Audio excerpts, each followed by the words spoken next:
की बात की जाए या पुरुषों जो भी है, अगर ज्ञान की शुरुआत कहीं से होती है या कुछ भी साहित्य है तो वैदिक साहित्य से प्रारंभ होता है। तो वेदों में क्या स्थिति रही है, कौन कौन सी ऋषिकाएं हमारे यहाँ वेदों में थी, तो उस पर चर्चा हम करेंगे। और वेदों में ऋग्वेद में बहुत सी ऋषिकाएं जिन्होंने मंत्र दृष्टा रही हैं, ऋषय मंत्र दृष्टा कहा गया, तो ये ऋषिकाएं थी। उसके बाद अथर्ववेद में भी बहुत सी ऋषिकाएं हैं, तो उसका नाम लेंगे और अथर्ववेद में जो ऋषिकाओं का योगदान है उसके बारे में चर्चा करेंगे। वेद क्या है? वेद सभी विद्याओं का जो मूल है, समस्त प्रकार के ज्ञान का इसमें वर्णन है। इसे श्रुति, त्रयी मंत्र आदि कई नामों से जानते हैं। तो ऋषि, ऋषिका, तो सबसे पहले ऋषि कहा गया है कि ऋषयः मंत्र द्रष्टारः, ऋषियों ने मंत्रों का दर्शन किया। अब यहाँ पे ऋषि को कहते क्यों है ऋषि? ऋषि होता क्या है? तो ऋषि के लिए ऋगतो धातु, ऋषि कहते हैं ये तीन अर्थ में ये धातु प्रयुक्त होती है, ज्ञान, गमन और प्राप्ति। यानी जो अपने ज्ञान से अंतिम पराकाष्ठा को प्राप्त कर लेता है वो ऋषि है। और भी ऋषि का पुण्यात्मा, मुनि, सन्यासी, योगी कई अर्थों में प्रयुक्त किया गया है। उसके साथ साथ ऋषि विषयक चर्चा की गई और भी कहा गया कि ऋषि दर्शनात्। और ब्रह्म यास्क का भी कहना है कि ब्रह्म ने स्वयं तपस्या करने वाले ऋषियों को वेदों का ज्ञान दिया, इसलिए ऋषियों का ऋषित्व है, इसका विवरण है। ऋषि शब्द का अर्थ मंत्र दृष्टा है, सूक्त दृष्टा है, ऋषयः सूक्त दृष्टा। और भी ये कहा गया कि ऋषि होता क्या है, तो कहते हैं कि ऋषि ज्ञाता होता है। यो वै ज्ञातो अनुचानः सह ऋषि, शतपथ ब्राह्मण इस बात को कहता है। और ऋषि किसे कहते हैं? विद्वान को। और प्राण को भी ऋषि कहा गया, यानी प्राणा उवा ऋषयः। ये इस तरह से ऋषि शब्द अपने आप में बहुत गहरा है। अब ऋषि जैसा है उसी तरह से ऋषिकाएं, जब महिलाओं की बात करते हैं तो ऋषिकाएं कहते हैं। तो वेद में बहुत सी ऋषिकाएं हुई हैं, इनको ब्रह्मवादिनी आदि कई इनको विभूषित किया गया है नामों से। इनको गोधा कहा गया, घोषा कहा गया, विश्ववारा कहा गया, उपनिषद, निषद, ब्रह्मजाया, इंद्राणी, शर्मा, उर्वशी, बहुत तरह के नाम है, ब्रह्मवादिनी वगैरह। और ये ऋषि शब्द, ऋषि और ऋषिका, ये दोनों मिलता है। तो अगर देखते हैं तो सायण ने भी जो स्त्री मंत्र दृष्टा ऋषिकाएं हैं उनको ऋषिका शब्द का प्रयोग किया है, और स्त्री ऋषियों का ही बोध करा रहा है ये ऋषिका शब्द। ऋग्वेद, अथर्ववेद में ही मंत्र दृष्टा ऋषिकाओं का वर्णन प्राप्त होता है, बहुत सी हैं। लेकिन अगर हम देखें तो करीब ऋग्वेद में ऐसी ऐसी ऋषिकाएं हैं, कुछ तो ऋषिका के रूप में, कुछ देवियां भी हैं, वो भी ऋषिका, दोनों तरह के ऋषिकाएं प्राप्त होती है, जैसे वाक वगैरह सब प्राप्त होती है। तो ऋग्वेद में कितनी ऋषिकाएं हैं? एक रोमशा ब्रह्मवादिनी है, इसका जो प्रथम मंडल का 126वां सूक्त है उसकी ये ऋषिका है, इसका एक मंत्र है। नदी है, ये उसके विश्ववारा आत्रेयी है, अपाला आत्रेयी है, सरस्वती अंगिरसी है, सिक्ता निवावरी है, शिखंडिन्यव अक्षरसव है, यमी वैवस्वती, ये सब ऋषिकाएं हैं जिन्होंने मंत्रों का एक प्रकार से साक्षात्कार किया।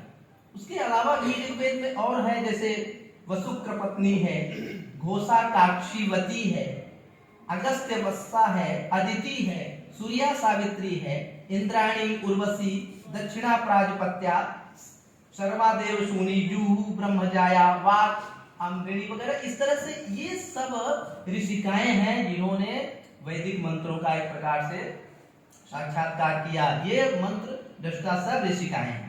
गोधा है, श्रद्धा है, कामायनी है, देवजामय है, पौलोमी है, सची है और एक सार्पराग्नि। तो इतनी ऋषिकाएं हैं जो कि ऋग्वेद के मतलब मंत्रों का एक प्रकार से ये दृष्टा रही हैं। तो उसके बाद में जो मेरा मेन विषय है अथर्ववेद की ऋषिकाएं। तो अथर्ववेद की जो ऋषिकाएं हैं उसमें 5 ऋषिकाओं का नाम प्राप्त होता है। सूर्या सावित्री, ये 14वें कांड के पहले सूक्त, पहला और दूसरा जो सूक्त है उसकी ये मंत्र दृष्टा रही हैं। इन्होंने 139 इनके मंत्र प्राप्त होते हैं। माँ त्रिनामा है जो कि द्वितीय कांड का दूसरा, चौथे कांड का 20वां, 8वें कांड का 6वां ये सूक्त है और 40 मंत्र हैं इसमें। उसके बाद इंद्रायणी है, ये भी 20वें कांड के 126 सूक्त हैं, इसमें 11 मंत्र हैं। अदेव जामय 20वें कांड का 93 नंबर का जो सूक्त है इसमें 5 मंत्र हैं, इसकी एक मंत्र दृष्टा ऋषिका रही हैं।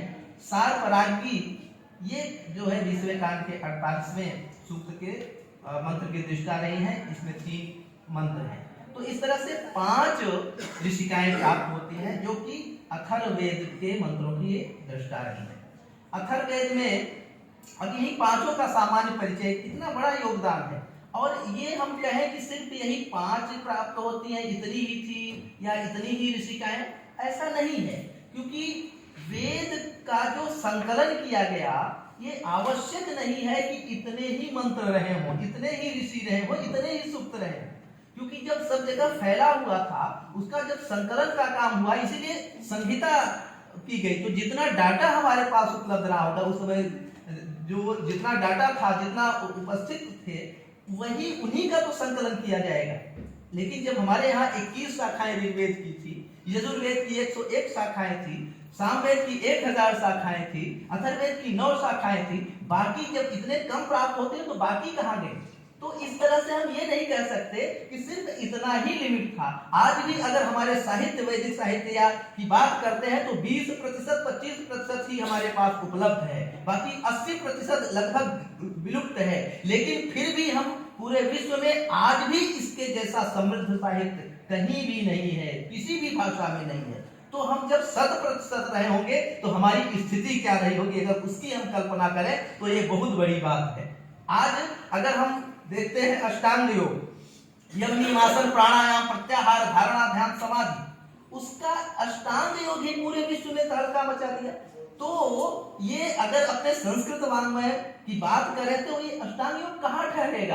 अरे ये करोड़वां हिस्सा होगा, कहीं होगा। लेकिन जब करोड़वां हिस्सा पूरे विश्व में तहलका मचा सकता है तो हमारा 100% क्या रहा होगा, कौन सा ज्ञान रहा, इसकी अगर हम बात करें तो हमें कितना गर्व होता है। तो ऋषिकाओं का, महिलाओं का कितना बड़ा योगदान है।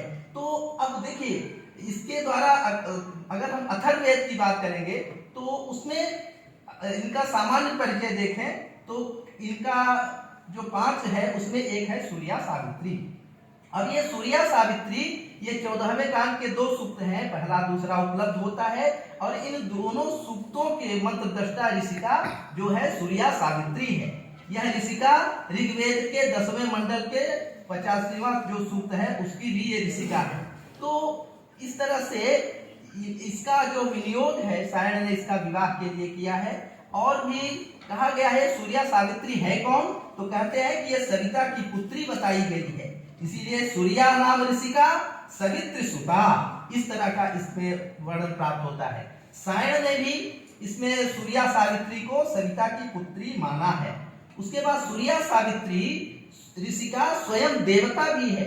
इस तरह से सूर्या सावित्री के द्वारा जो दृष्ट सूक्त को विवाह सूक्त के नाम से जानते हैं। विवाह सूक्त बहुत प्रसिद्ध सूक्त है। वो ये अथर्ववेद जो है ना, एक सिर्फ वेद ही नहीं, इसको लोक वेद की संज्ञा दी जाती है। इसमें कोई जीवन से संबंधित ऐसा कोई पक्ष नहीं है। कोई चाहे आपका विवाह हो, चाहे आयुष्य हो, चाहे रोग हो, औषधियां हो, मतलब कोई ऐसा क्षेत्र नहीं है पृथ्वी से संबंधित। अगर हम केन सूक्त की बात करें, आज मेडिकल साइंस अगर ब्लड की जांच करता है उसमें कहता है ये आयरन है, ये है, वो है। लेकिन अथर्ववेद में बहुत पहले कह दिया गया कि लोहिनी, ताम्र, धूम्रा, ये सब वर्णन प्राप्त होता है। तो पूरा जो मेडिकल साइंस, जैसे शरीर में कैसे हड्डियां हैं, कौन किससे जुड़ी हुई है, पूरा केन सूक्त ही इस बात की बात करता है, एक एक अंगों की बात करता है, एक एक हड्डियों की बात करता है। हमारा ब्लड क्या है, ये शरीर, हम जब एक मोबाइल खरीदते हैं तो देखते हैं कि उसमें इतना जीबी, इतना टीबी, इतना मेमोरी, इतना मेगापिक्सल, सब ध्यान देते हैं, लेकिन हमारे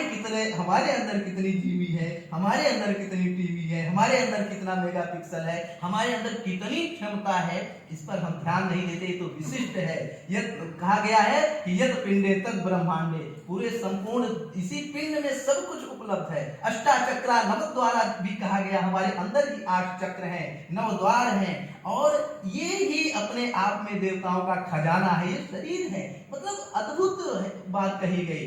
इस शरीर में क्या क्या है, अगर रक्त है, उसके बाद देखिए इसमें भूख भी है, प्यास भी है, निद्रा भी है, और एक प्रकार से जागना भी है, सोना भी है, प्रेम भी है, दया भी है। जब मैं दया शब्द का नाम लेता हूं तो मुझे दयाशंकर तिवारी सर नजर आते हैं, क्योंकि दया शंकर मतलब कि दया के साथ सम कल्याणम करो दिया सर। यानी देखिए, कल्याण तो बहुत लोग करते हैं, करने वाले बहुत है, लेकिन दया के साथ कल्याण करना, दोनों एक अद्भुत जो है विशेषण है। इसलिए ये दया जो होनी चाहिए, अंदर क्या क्या है। उसके बाद देखिए, क्रोध भी है, मोह भी है, ईर्ष्या भी है, प्रेम भी है, द्वेष भी है, क्या क्या चीजें इस शरीर में अपने डाल दी गई, हम इसका ध्यान नहीं रखते, अद्भुत है। तो इस तरह के सूक्त जो है प्राप्त होते हैं अथर्ववेद में। और अगर देखें तो इसमें एक दूसरी जो ऋषिका है अथर्ववेद की, वो है मातृनामा ऋषिका। अब ये मातृनामा के द्वारा 3 सूक्त उपलब्ध होते हैं अथर्ववेद में। ये द्वितीय कांड के द्वितीय सूक्त में, इसमें गंधर्व ब्रह्म का वर्णन किया गया है। सायण ने इस सूक्त का विनियोग अश्वमेध यज्ञ में अश्व की अनुमंत्रणा के लिए बताया है। मैं जो पेपर लिखा हूँ, इसमें 83 मतलब इसमें वो है, क्या कहते हैं, फुटनोट है, 83 रेफरेंस है, पर हम उसको नहीं पढ़ रहे हैं, बस 2 मिनट में और बताता हूँ। तो ये मातृनामा ऋषिका है। उसके बाद और भी इसमें गर्भ धारण संबंधित, माताओं का गर्भ संरक्षण के उपायों का वर्णन किया गया है। ये जो कांड है, अष्टम कांड का 6ठा सूक्त है। तो कितनी बड़ी बात है। और भी मातृनामा में और भी देखते हैं तो अधिक बहुत सा इसमें वर्णन है। एक इंद्राणी ऋषिका है, तीसरी ऋषिका है। तो इंद्राणी भी 20वें कांड में 126वां सूक्त की ऋषिका है। और इसमें अगर देखें तो स्वयं को रूपवती स्त्री और मर्दों का सखा कह करके अपना परिचय देती है। और एक खास बात बताऊं कि कोई भी अगर हम कहते हैं, जैसे कोई पूछता है हमसे कि अगर आपको सबसे सुंदर कौन लगता है, अगर कोई मुझसे पूछता है तो मैं तो यही अपने को भी कहता हूँ और दूसरे को भी कहता हूँ कि अगर कोई कहे कि सबसे सुंदर कौन है, तो सबसे पहले बोलना चाहिए कि सबसे सुंदर मैं हूँ। व्यक्ति जो है अपने आप में सबसे सुंदर होता है, क्योंकि वो ईश्वर का दिया हुआ एक गिफ्ट है। जो भी गिफ्ट होता है, इसलिए अपने को मानना चाहिए कि सबसे सुंदर है। इसलिए कभी भी अपने को उस तरह से नहीं लेना चाहिए। तो ये सब बातें हमारे इसमें वर्णन की गई है। तो वो खुद कहती है कि मैं मर्दों की सखा हूँ और मैं बहुत सुंदरी हूँ, स्वयं का वर्णन है। तो इस तरह की भी बात कही। और वृषा कवि देवता का वर्णन है। बहुत तरह से इन्होंने सिर्फ एक लोक जीवन के अतिरिक्त देवताओं के बारे में भी बहुत वर्णन किया। और जो चौथी ऋषिका है वह देव जामे है। देव जामे में भी अगर देखा जाए तो इसमें इंद्र मातरा, ये बड़ी अच्छी ऋषिका है। इंद्र मातरा कहा गया, इसको कहा गया कि ये देवताओं की जो है वह भगिनी भी कहा गया। यहाँ तक कहते हैं कि इंद्र से मातरा, इंद्र मातरा। तो कई तरह के इसके विशेषण हैं। और यह इंद्र की माता है या माताएं हैं। अब बहुवचन में कह रहे हैं तो कैसे हो सकता है, तो हो सकता है कि आदर के रूप में कहा गया हो। और इंद्र भी है तो अन्य देवताओं की भी माँ के रूप में। तो इस तरह से अगर देखें तो एकाधिक ऋषियों ने इंद्र देवता से संबंधित मंत्रों का दर्शन किया। और एक ऋषिका है सारपरागी। अब ये सारपरागी जो ऋषिका है, ये इसके बहुत से सूक्त हैं। और इसमें अगर देखा जाए तो सारपरागी जो ऋषिका है, इस सूक्त का देवता भी इसे बताया गया। तो इसमें बहुत से वर्णन है। इसमें आत्म स्तुति की बात की गई है, कई जगह इसका वर्णन किया गया है और ये बहुत प्रसिद्ध ऋषिका है। और इसके विषय में देखें तो ऋषिका का ज्ञान होना चाहिए। तो कुल मिला के अथर्ववेद में ऐसी 5 ऋषिकाएं हैं जिन्होंने मंत्र दृष्टा ऋषिकाएं रही हैं। उन्होंने वेदों को बहुत एक प्रकार से योगदान दिया है और बिना ऋषि और क्या कहते हैं ऋषिका का ज्ञान किए बिना वेद मंत्रों का पढ़ना एक प्रकार से उतना अच्छा नहीं माना जाता। इसके बारे में तो बहुत कुछ बोला गया है पर मैं पूरा तो नहीं बोलूंगा क्योंकि ये कंटक ही है। इसलिए कुछ भी पढ़ना चाहिए वेदों को तो पहले उसका ऋषि कौन है, ये सब देवता कौन है, छंद कौन है, इसका ज्ञान होना चाहिए। इस तरह से बहुत से वर्णन प्राप्त हैं। अगर इस प्रकार देखें तो इन सूक्तों में ब्रह्म का स्वरूप है, बहुत से वर्णन किया गया है। और जीवन विवाह से संबंधित, लोक से संबंधित किसी एक पक्ष में ऋषिकाएं नहीं थी। हर दृष्टि से देखा जाए तो बहुत ही उन्होंने वेदों को अमूल्य योगदान दिया है। और इस प्रकार से संस्कृत साहित्य ही नहीं वैदिक साहित्य में महिलाओं का बहुत योगदान है। ये तो एक चने की 2 दाल है, इनका तो योगदान जीवन में इतना रहा है, सिर्फ घर गृहस्थी तक सीमित नहीं रही, ये तो मंत्र दृष्टा रही हैं, ये बहुत आगे रही हैं। और मुझे बहुत खुशी है कि आप लोगों ने मुझे यहाँ पर आने का अवसर दिया। मैं मैडम मैडम और सभी को प्रणाम निवेदित करते हुए अपनी वाणी को विराम देता हूँ। आप सबको बहुत